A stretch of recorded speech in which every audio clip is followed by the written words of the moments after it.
ఆంధ్రప్రదేశ్లో పోలింగ్ రోజు పోలింగ్ తర్వాత జరిగినటువంటి హింసాత్మక ఘటనలకు సంబంధించి సిట్ దూకుడు ప్రదర్శిస్తుంది. 2 రోజుల పాటు దర్యాప్తులో కొన్ని కీలక విషయాలు కూడా సేకరించిన పరిస్థితి కనిపిస్తుంది.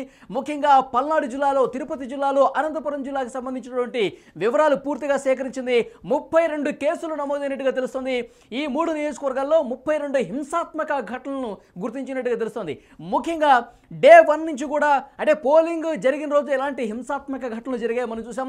ఆ హింస తర్వాత కూడా కొనసాగిన పరిస్థితి మనం చూసాం. పోలింగ్ ముగిసిన తర్వాత కూడా ఈవీఎంలు స్ట్రాంగ్ రూమ్లో భద్రపరిచిన తర్వాత కూడా ఏ విధమైనటువంటి హింస ప్రజ్వరిల్లిందో మనం చూసాం. ఈ హింసాత్మక ఘటనలకు సంబంధించి పూర్తి స్థాయిలో కేంద్ర ఎన్నికల సంఘం సీరియస్ అయింది. సిట్ ఏర్పాటు చేసింది.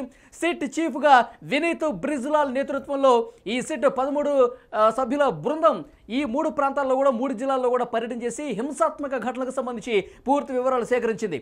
అయితే ముఖ్యంగా ఈ తిరుపతిలో పద్మావతి యూనివర్సిటీ దగ్గర పులివర్తి నాని మీద దాడికి సంబంధించిన ఘటనకు ఎవరు బాధ్యులు, ఎవరి ఆదేశాలతో ఈ విధంగా చేశారు, పూర్తిగా ఎవరు ఈ ఘటనకు సంబంధించి కారణం, ఎంతమంది ఇందులో పాల్గొన్నారు, వాళ్ళందరికీ సంబంధించిన డీటెయిల్స్ సేకరించినట్టుగా తెలుస్తుంది. దీని వెనకాల ఉన్నటువంటి సూత్రధారులను కూడా కేసు నమోదు చేసే అవకాశం ఉన్నట్టుగా కనిపిస్తుంది. మొత్తం 150 పేజీల నివేదిక సమర్పించినట్టుగా తెలుస్తుంది. డీజీపీ హరీష్ కుమార్ గుప్తాకు సిట్ చీఫ్ ఈ నివేదికను అందించారు. ఈ నివేదిక కేంద్ర ఎన్నికల సంఘానికి కూడా చేరిపోయినట్టుగా సమాచారం వస్తుంది. సో డెఫినెట్గా పూర్తి స్థాయి నివేదిక పొందుపరచడానికి మరికొంత సమయం కావాలని అడిగినట్టుగా తెలుస్తుంది. అయితే సో ఓవరాల్గా ఈ 3 జిల్లాల్లో ఏవైతే హింసాత్మక ఘటనలు జరిగాయో ఆ ఘటనలకు సంబంధించిన పూర్తి సమాచారం, అంటే ఎవరు పాల్గొన్నారు, ఎవరి ఆదేశాలతో ఇదంతా జరిగింది, దీని వెనకాల ఉన్నటువంటి లీడర్స్ ఎవరు, సో వీటికి సంబంధించిన డీటెయిల్స్ కూడా పూర్తిగా ఈ నివేదికలో పొందుపరిచి ప్రాథమిక సమాచారం మొత్తం కూడా సో ఇప్పటికే అందజేసిన పరిస్థితి కనిపిస్తుంది. ఇప్పుడు కేంద్ర ఎన్నికల సంఘం చేతిలో ప్రస్తుతం కేంద్ర ఎన్నికల సంఘం కోర్టులో బాల్ ఉంది. సో చాలా సీరియస్గా యాక్షన్ ప్లాన్ మొదలు పెట్టబోతున్నట్టుగా తెలుస్తుంది. ఇందులో వైఎస్ఆర్ కాంగ్రెస్ పార్టీకి సంబంధించిన ముఖ్య నాయకులు ఉన్నారు. ఇటు పల్నాడు జిల్లాలో ఉన్నటువంటి పిన్నెల్లు సోదరులు ఇప్పటికే కనిపించకుండా పోయారు. వాళ్ళు మిస్ అయినటువంటి పరిస్థితి కనిపిస్తుంది. రాష్ట్రం వదిలిపోయినటువంటి పరిస్థితి కనిపిస్తుంది. గోపిరెడ్డి శ్రీనివాసరెడ్డి కావచ్చు, ఇక్కడ రాయలసీమలో పెద్దారెడ్డి కావచ్చు, తర్వాత చంద్రగిరి నియోజకవర్గానికి సంబంధించి చెవిరెడ్డి కీలక అనుచరులు కావచ్చు. సో ఇట్లా ముఖ్య నాయకులు ఎవరైతే హింసకు కారణమయ్యారని చెప్పి తెలుగుదేశం పార్టీ ఆరోపిస్తుందో ఆ నాయకులందరూ కూడా కనిపించని పరిస్థితి ప్రస్తుతం కనిపిస్తుంది. సిట్ సమర్పించిన ఈ 150 పేజీల నివేదికలో కూడా వాళ్ళ పేర్లు కూడా పొందుపరిచినట్టు మనకు సమాచారం వస్తుంది. సో ఎలాంటి యాక్షన్ తీసుకునే అవకాశం కనిపిస్తుంది, సిట్ నివేదికకి సంబంధించి ఎలాంటి తర్వాత కార్యాచరణ ఉంటుందో ఒకసారి మనం డిస్కస్ చేసే ప్రయత్నం చేద్దాం. న్యూస్ రూమ్ నుంచి పొలిటికల్ ఎడిటర్ కట్టా కార్తీక్ లైవ్ కాల్ ద్వారా జాయిన్ అయ్యారు. కట్టా కార్తీక్, సిట్ 2 రోజుల పాటు దర్యాప్తు చేసింది.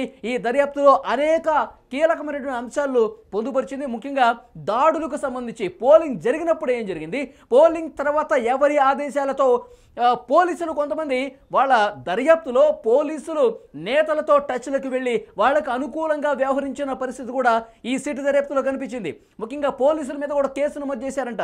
సో ఈ డీటెయిల్స్ అన్ని ఇప్పటికే 150 పేజీల నివేదిక కేంద్ర ఎన్నికల సంఘానికి వెళ్ళిపోయింది. సో ఎలాంటి చర్యలు ఉండే అవకాశం కనిపిస్తోంది? ఒక రకంగా సిట్టు దూకుడు వెకేషన్ కోసం, ప్రశాంతత కోసం లండన్ పోయినటువంటి జగన్మోహన్ రెడ్డి గారికి పిడుగులాంటి వార్తే, ప్రశాంతత లేకుండా చేసే వార్త అని చెప్పుకోవాలి. జగన్మోహన్ రెడ్డి గారు, విజయసాయి రెడ్డి గారు వాళ్ళు అదే జగన్మోహన్ రెడ్డి గారు సతీ సమేతంగా ఫస్ట్ విజయసాయి రెడ్డి గారు లండన్ వెళ్ళారు. ఎందుకు వెళ్ళారనే దాని మీద అనేక అనుమానాలు ఉన్నాయి. సరే, అది టాపిక్ కాకపోయినప్పటికీ కూడా ఇప్పటికే చాలామంది నాయకుల, వైసీపీ నాయకుల అదృశ్యం మనం చూస్తూ ఉన్నాం. పెద్దిరెడ్డి రామచంద్రరెడ్డి ఎక్కడున్నాడు, చెవిరెడ్డి భాస్కర్ రెడ్డి వాళ్ళ కొడుకు ఎక్కడున్నారు, తర్వాత పిన్నెరి రామకృష్ణారెడ్డి సోదరులు ఎక్కడున్నారు, పెద్దారెడ్డి ఎక్కడున్నారు, ఎందుకు వీళ్ళు కనిపించకుండా పోయారు అని దీని వెనకాల ఏంటి?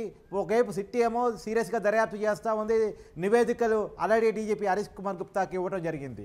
ఇంకా వైపు వైసీపీ నాయకులు అదృష్టం, ఈవెందో సీఎం సలహాదారిగా, వైసీపీ ప్రధాన కార్యదర్శిగా, ఆ పార్టీలో నెంబర్ 2గా ఉన్నటువంటి సజ్జల రామకృష్ణారెడ్డి గారు కూడా అదృష్టం అయ్యారు అనేటువంటిది కూడా మనకి వినపడుతున్న వార్త. అయితే ఇక్కడ సజ్జల రామకృష్ణారెడ్డి కూడా రాష్ట్రం వదిలి వెళ్ళిపోయిన పరిస్థితి భావించాలా ఆయన కనిపించకపోతే?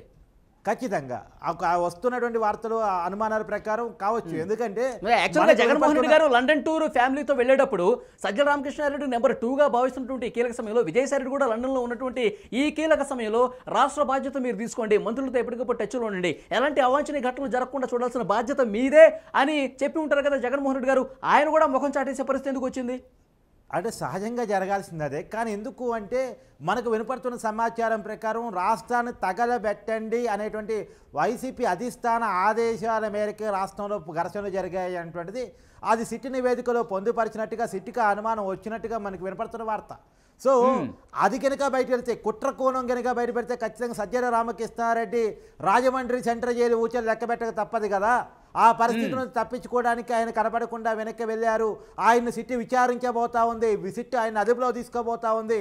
ఆయన్ని ప్రముఖంగా అదుపులో తీసుకొని విచారించి అసలు రాష్ట్రంలో అంటే ఒకచోట అంటే అనుకోకుండా ఏదో కార్యకర్తల మధ్య ఘర్షణ ఉంది కాబట్టి జరిగింది అనుకోవచ్చు, తాడిపత్రుల్లో ప్యాక్షన్ నేపథ్యం ఉంటుంది కాబట్టి జరిగింది అనుకోవచ్చు, లేదు పన్నాల్లో ప్యాక్షన్ నేపథ్యం ఉంటుంది కాబట్టి జరిగింది అనుకోవచ్చు. మన నరసరావుపేట ఎందుకు జరిగింది, మాచేరిలో ఎందుకు జరిగింది, తర్వాత తిరుపతిలో ఎందుకు జరిగింది, ఎలక్షన్ రోజు గొడవ జరిగితే ఓకే అనుకోవచ్చు, ఎలక్షన్ తర్వాత కూడా ఎందుకు జరిగింది, పులిపర్తి రాని చంపే ప్రయత్నం ఎందుకని జరిగింది అంటే వరుస ఘటనలు, అనేక చోట్ల ఘర్షణలు, వరుస ఘటనలు, అది కూడా అనేక చోట్ల ఘటనలు. అంటే ఇదంతా ప్రీ ప్లాన్డ్గా ఒక ఆదేశాల మేరకు అంటే పూర్తి స్థాయిలో తాడేపల్లి ప్యాలెస్ లో ఆ డైరెక్షన్ ఉండబట్టే ఇంత ఘర్షణ జరిగిందని భావించాల్సిన అవసరం డెఫినెట్ గా కనిపిస్తుందా?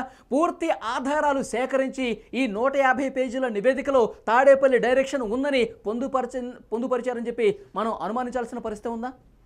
ఎస్, 80% పైగా పోలింగ్ జరిగే అవకాశం ఉందని ముందే తెలిసి దగ్గర 90% కూడా చేరుకోవచ్చు అని ఒక అంచనాకు వచ్చినటువంటి వైసీపీ పోలింగ్ శాతాన్ని తగ్గించాలి, ప్రజల్ని ప్రశాంతంగా పోలింగ్ బూతులకు రాకుండా చేయాలి, ప్రశాంతతను చెడగొట్టాలి, అభద్రతా భావాన్ని నింపాలి, ప్రజల్లో భయాందోళన క్రియేట్ చేయాలి, దాని ద్వారా పోలింగ్ పర్సెంటేజ్ తగ్గించాలి, ప్రభుత్వ వ్యతిరేకంగా పడుతున్నటువంటి ఓటింగ్ను అలా పడకుండా చేయాలంటే కుట్ర కోణంతో క్లియర్ కట్ ఆదేశాలతోటి పోలింగ్కి ప్రజల్ని రాకుండా చేసే కుట్రతోటే ఈ ఘర్షణలకు పాల్పడ్డట్టు సిట్టు గుర్తించినట్టు ఒక చర్చ అయితే జరుగుతూ ఉంది రాజకీయంగా. సో ఇదే కనుక జరిగితే ఖచ్చితంగా వైసీపీ ప్రధాన కార్యదర్శిగా, ఎందుకంటే మొత్తానికి జగన్ గారి ఆదేశాలు ఇచ్చినప్పటికీ కూడా మొత్తాన్ని కోఆర్డినేట్ చేస్తూ సమాచారాన్ని చేరవేసేది మొత్తం కూడా ఆ పార్టీ ప్రధాన కార్యదర్శి సీఎం సలహాదారు కూడా సజ్జల రామకృష్ణారెడ్డి గారే. మీకు ఆ విషయం తెలుసు, అందరితో కోఆర్డినేట్ చేయటం, అందరికీ సమాచారాన్ని ఇచ్చిపుచ్చుకునేది అంతా సజ్జల రామకృష్ణారెడ్డి గారే. సో సజ్జల రామకృష్ణారెడ్డి గారు ఈ కేసులో కీలకంగా ఉండే అవకాశం ఉంది. సో సజ్జల రామకృష్ణారెడ్డి గారిని అదుపులో తీసుకునే అవకాశం ఉంది. సహజంగా ఈ కేసులో నిందితుడిగా ఉన్న పెద్దిరెడ్డి గారు, లేదంటే చెవిరెడ్డి భాస్కర్ రెడ్డి గారు, పెద్దారెడ్డి గారు అజ్ఞాతంలో పోయారంటే సరే, ఘర్షణ జరిగాయి కదా, ఘర్షణ జరిగిన ప్రాంతంలో వాళ్ళే కీలక నిందితులు కదా, వాళ్ళ అజ్ఞాతంలో పోయారు అనుకోవచ్చు. మన సజ్జల రామకృష్ణారెడ్డి గారు అజ్ఞాతంలో పోయారు అంటే ఈ వార్త నిజమే అనుకోవచ్చు కదా. క్లియర్ గా వినపడుతున్న చర్చ అంతా వాస్తవం. నిజంగా కటా కార్తిక్ అరెస్ట్ చేసే పరిస్థితి ఉందా ఇప్పుడు? ఈ ఐజీ ఎవరైతే ఒక సిట్ చీఫ్గా ఉండి పూర్తిగా దర్యాప్తు చేసి పెద్దల ఆదేశాలతోనే ఇది జరిగింది, తాడేపల్లి డైరెక్షన్తోనే ఇది జరిగిందని చెప్పి ఆధారాలు చూపించిన కేంద్ర ఎన్నికల సంఘం, ఇందులో ఇన్వాల్వ్మెంట్ ఉన్నటువంటి వైసీపీ ముఖ్య నాయకులు, ఇంతకుముందే మీరు పేర్లు చెప్పారు, సజ్జల రామకృష్ణారెడ్డి, పెద్దారెడ్డి, పిన్నెల సోదరులు, సో వీళ్ళు ఆ డీటెయిల్స్ వీళ్ళ ఆధారాలతో సహా ఉన్నప్పటికీ కూడా అరెస్ట్ చేసే పరిస్థితి ఉందా? కేంద్ర ఎన్నికల సంఘం వాళ్ళందరినీ అరెస్ట్ చేసి బొక్కలో వేయండి అని చెప్పే పరిస్థితి ఉందా? ఎస్, కేంద్ర ఎలక్షన్ కమిషన్ పరిధిలోనే శాంతి భద్రతల ఇష్యూ ఉంది, లా అండ్ ఆర్డర్ సిచ్యువేషన్స్ వాళ్ళ చేతుల్లోనే ఉన్నాయి. సో వాళ్ళ ఆదేశాల మేరకే సిట్ ఏర్పాటు చేయడం జరిగింది.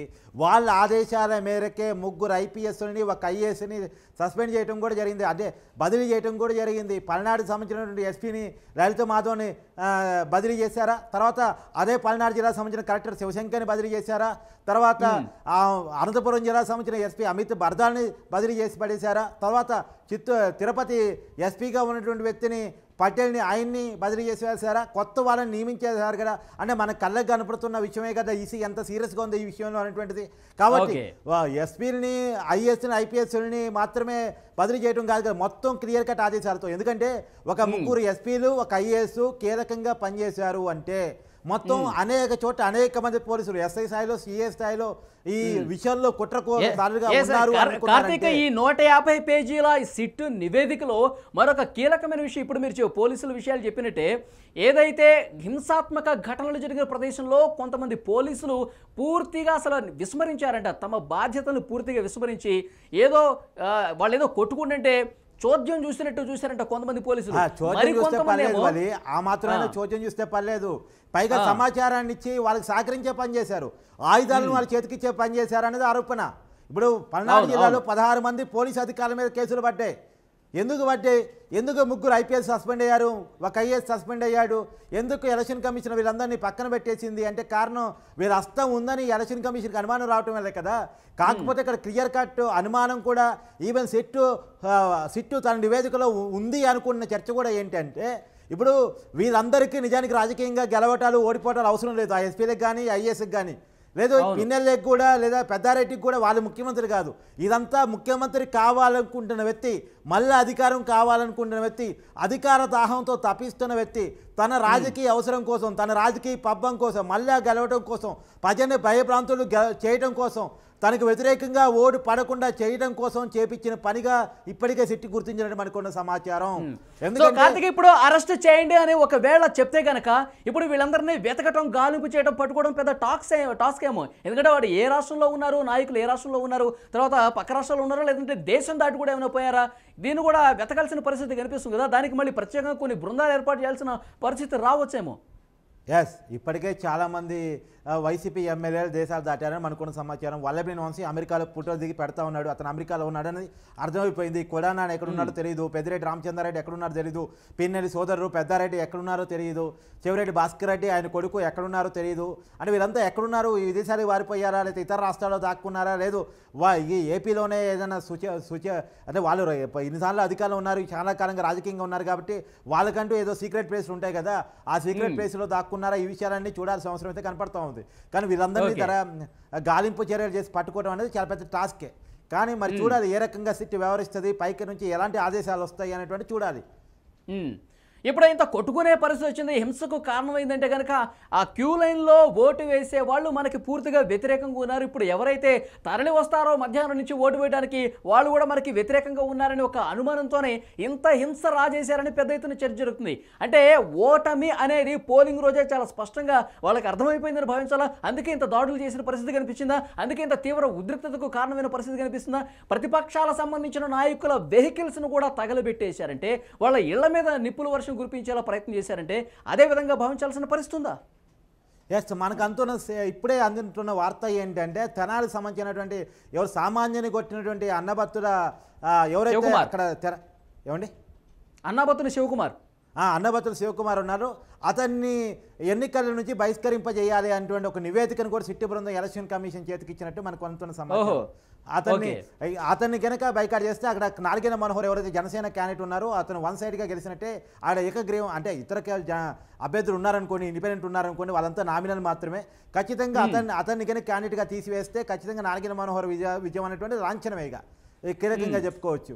సరే, అది అతను ప్రకటించకపోయినా నాలుగిన మనోహరే గెలిచే పరిస్థితుందని అక్కడ ప్రజలు చెప్తున్న మాట, రాజకీయంగా వినపడుతున్న మాట. సరే, తెనాల్లో అదే జరగబోతుంది అనేటువంటిది. కానీ సామాన్యుని కొట్టినటువంటి ఎమ్మెల్యేని ఎన్నికల నుంచి బహిష్కరింపు చేయాలి, అతని క్యాండిడేట్ని బర్తరఫ్ చేయాలి, తర్వాత అతని ఎన్నికల్లో పోటీ చేసే అర్హతను కూడా తీసివేయాలనేటువంటిది ఎలక్షన్ కమిషన్కి సిట్టు దర్యాప్తు బృందం ఏదైతే ఉందో ఒక నివేదికను ఎలక్షన్ కమిషన్కి ఇచ్చినట్టు మనకు తెలుస్తూ ఉంది. చాలా కీలక అంశం కాబోతా ఉంది, వైసీపీకి ఒక పెద్ద చెంపపెట్టి కాబోతా ఉంది. ఓకే, ఇప్పుడు రాష్ట్రంలో జరుగుతున్న ఈ పరిణామాలకు సంబంధించి కావచ్చు, తర్వాత సిట్టు దర్యాప్తు చేయడం కావచ్చు, సిట్టు దర్యాప్తులో తేలినటువంటి కీలకమైన విషయాలు, నాయకులు ఏ రకంగా వ్యవహరించారు, ఎవరు ఆదేశాలు ఇదంతా చేశారు, తర్వాత పోలీసులు వ్యవహరించిన తీరు, 150 పేజీల నివేదిక కేంద్ర ఎన్నికల సంఘానికి చేరిపోయినటువంటి ఈ ప్రస్తుత పరిస్థితుల్లో లండన్ టూర్లో ఉన్న వైఎస్ జగన్మోహన్ రెడ్డి గారు ఇదంతా చూసే పరిస్థితి కనిపిస్తుందా?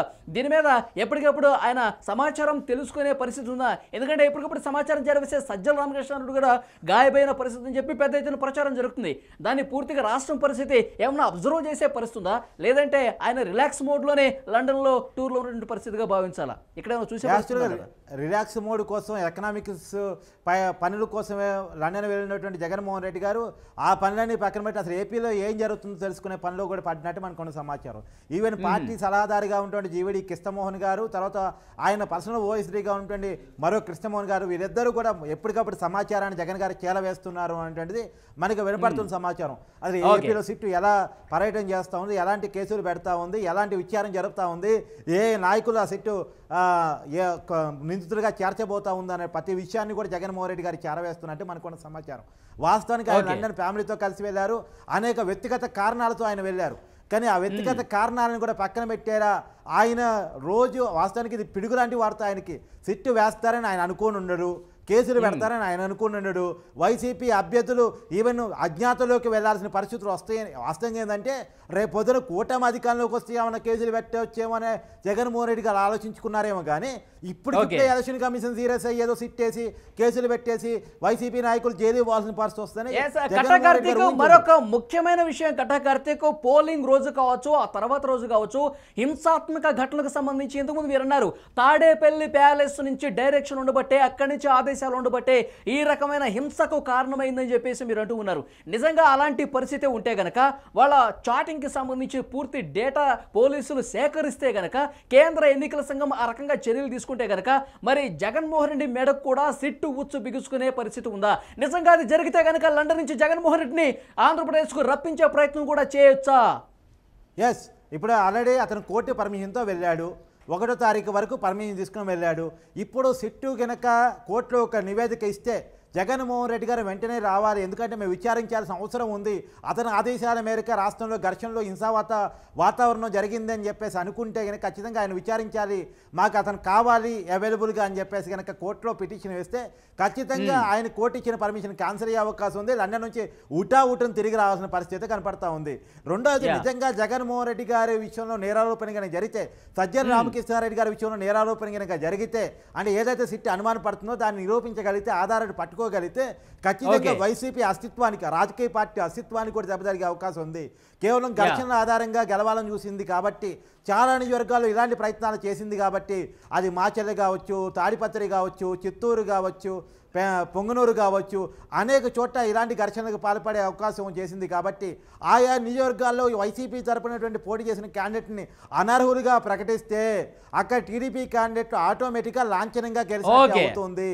కాబట్టి వైసీపీ తనంతట తాను కొన్ని సీట్లు గెలవగలిగిన కొన్ని సీట్లు కూడా ఇప్పుడు కడప జిల్లాలో ఘర్షణ జరిగాయి, అక్కడ గెలిచే పరిస్థితి వాస్తవానికి ఉంది. అక్కడ గెలిచినా కానీ వారు అనర్హులుగా ప్రకటించబడితే ఆటోమేటిక్గా టీడీపీ కంటే గెలిచినట్టు అవుతుంది. సో అట్లా పొంగునూరులో పెద్దిరెడ్డి రామచంద్రారెడ్డి గెలవచ్చు అంటున్నారు. ఒకవేళ ఎన్నికల్లో ఆయన ఘర్షణలకి కుట్రపూరితంగా పాల్పడ్డాటువంటి స్థితిని దర్యాప్తులో కనుక తేల్చగలిగితే, ఆయన అనర్హుడు అయితే అక్కడ టీడీపీ క్యాండిడేట్గా పోటీ చేసిన వ్యక్తి ఎవరైతే ఉన్నారో అతనే ఎమ్మెల్యే అయ్యే అవకాశం ఉంటుంది. కాబట్టి ఇది నిజంగా వైసీపీ నాయకుల రాజకీయ భవిష్యత్తుకు కూడా సంబంధించిన విషయంగా మాట్లాడుకోవాలి. సో మొత్తానికైతే సిట్ దర్యాప్తు చేసి ఏదైతే ప్రాథమిక నివేదిక సమర్పించిందో ఆ నివేదికలో చాలా కీలకమైనటువంటి విషయాలు, దర్యాప్తులో చాలా సంచలనమైన విషయాలు బయటపడ్డ పరిస్థితి కనిపిస్తుంది. పోలింగ్ రోజు కావచ్చు, ఆ తర్వాత జరిగిన హింసాత్మక ఘటనలకు సంబంధించి కొంతమంది వైసీపీ ముఖ్య నేతల ప్రమేయం ఉంది. వాళ్ళ డైరెక్షన్లోనే, తాడేపల్లి ప్యాలెస్ డైరెక్షన్ నుంచే ఈ హింసకు కారణమైందని చెప్పి పెద్ద ఎత్తున సమాచారం సిట్ సేకరించినట్టు తెలుస్తుంది. ఆ సిట్కి సంబంధించిన నివేదిక పూర్తి స్థాయిలో ప్రభుత్వం నుంచి కేంద్ర ఎన్నికల సంఘానికి చేరుకున్నట్టుగా తెలుస్తుంది.